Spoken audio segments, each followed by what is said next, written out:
Hey friends, it's Andrew from Low Effort Gardening. You've probably heard of the gardening tip, dissolve an aspirin in water to help your plants. But does that actually work? Today, we're digging into the surprising science and history behind aspirin, plant immunity, and how a common pill might actually help your garden. Aspirin isn't just a medicine for people, it actually comes from plants. The story starts thousands of years ago. People all around the world used willow bark to treat pain and fever. Ancient Egyptians, Chinese healers, and indigenous peoples all discovered the same thing.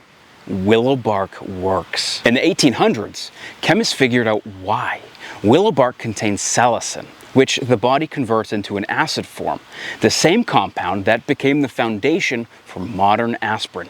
Now fast forward, in 1897, a German chemist named Felix Hoffmann, working for Bayer, synthesized what we know today as aspirin. Throughout this whole video, I'm going to use the word aspirin loosely to cover a bunch of terms like salicin, salicylic acid, and acetylsalicylic acid, because I like simplicity.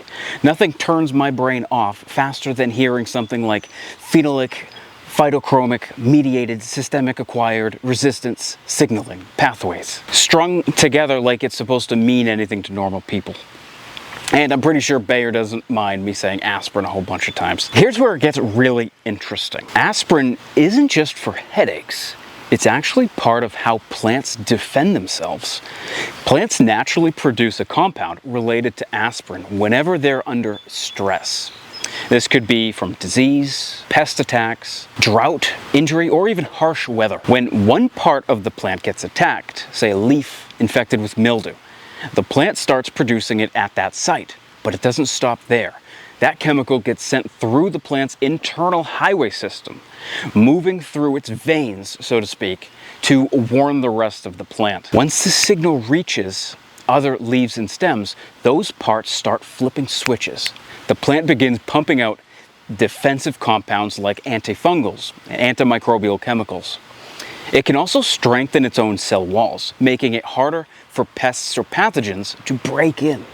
Basically, the entire plant goes from passive to battle ready, even in places that haven't been attacked yet. It's the plant version of sounding the alarm, fortifying the walls, and stockpiling weapons, just in case the threat spreads. And here's the kicker. Using aspirin on certain plants can trigger that same defensive response, even before a disease or pest shows up. You're flipping the switch early, priming the plant for a fight before the fight starts. And for my chili head friends, here's something wild that's been rattling around in my head lately. Since aspirin is a stress signal for plants and capsaicin is produced as a defensive tactic, I can't help but wonder, could triggering that response be a way to push peppers towards making even more heat? I don't have the answer yet, but it is an idea that I can't stop thinking about, and we'll talk more about this later. When gardeners use aspirin, what we're doing is triggering the plant's natural immune system before problems show up. It's like giving the plant an early warning that stress, pests, or disease might be coming. And the science behind this is real. Studies, even some from the USDA, show that aspirin water can reduce fungal infections, boost disease resistance, help plants handle drought, stress better, and even improve germination rates for certain seeds. In fact, the USDA found that tomato plants sprayed with aspirin water grew faster and stayed healthier compared to untreated plants. It works better because the aspirin sends out a chemical signal that tells the plant, hey, something's wrong. You better get your defenses up. In response, the plant starts strengthening its cell walls, producing natural antifungal compounds and shifting energy towards protection and survival. The best way to think about it is like a vaccine for plants. When we get a vaccine, we're not getting sick. Our body just sees a wanted poster of what a real infection looks like. And that's enough for the immune system to say, okay, we know who the enemy is. And then when the real threat comes, we're ready. Plants do something very similar. There's a big word of caution coming up, but before we get into that, I want to give a warm thank you to our channel member, Jerry D. Your support is special to me and helps keep these videos coming. If you like to support the channel too, and get access to member perks like seed giveaways and early access to videos, consider joining as well. But, and this is important, the dose matters. Just like with medicine, more is not better. It's like poison if you overdo it. Aspirin can harm the plants by messing with the normal cell function. The standard recommendation is 1 regular aspirin, that's a 325 milligram pill, dissolved in 1 gallon of water. Easy to remember. You can either spray it onto the leaves or water into the roots. Apply it every couple of weeks during disease season, before a drought or any kind of stress. Keep it light though. You're trying to whisper to the plant, not scream at it. Aspirin isn't a fertilizer. It won't feed your plants anything. And it's not a cure-all either. If your soil is poor, if there's no sun, or if your plants are already severely diseased, aspirin is not going to help them. But it is a legitimate tool for giving healthy plants a little extra resilience against stress, pests, and disease. It acts like a booster for their natural immune system. If you want to try it out, here's the standard recipe again, just in case you missed it. 1 regular aspirin, that's 325 milligrams, dissolved into 1 gallon of water. First, crush it up in a mortar and pestle or between 2 spoons, then dissolve it fully. Then you can spray it directly onto the leaves or, as I mentioned, water into the roots. Now, as promised, let's talk about something experimental, something for my fellow chili heads. If you grow hot peppers, you've probably heard of this. Stressing your plants makes them hotter. And it's not just garden folklore, there's evidence supporting it. When peppers experience stress, like drought, they tend to ramp up capsaicin production. That's the compound that creates heat. Several studies have confirmed this. One published by Hort Science found that drought stress significantly increased capsaicin levels in certain pepper varieties. Another study showed that hot, dry growing conditions are directly correlated with more of the hot stuff. Now, why? Well, capsaicin isn't just there to hurt your mouth, it's a defense mechanism.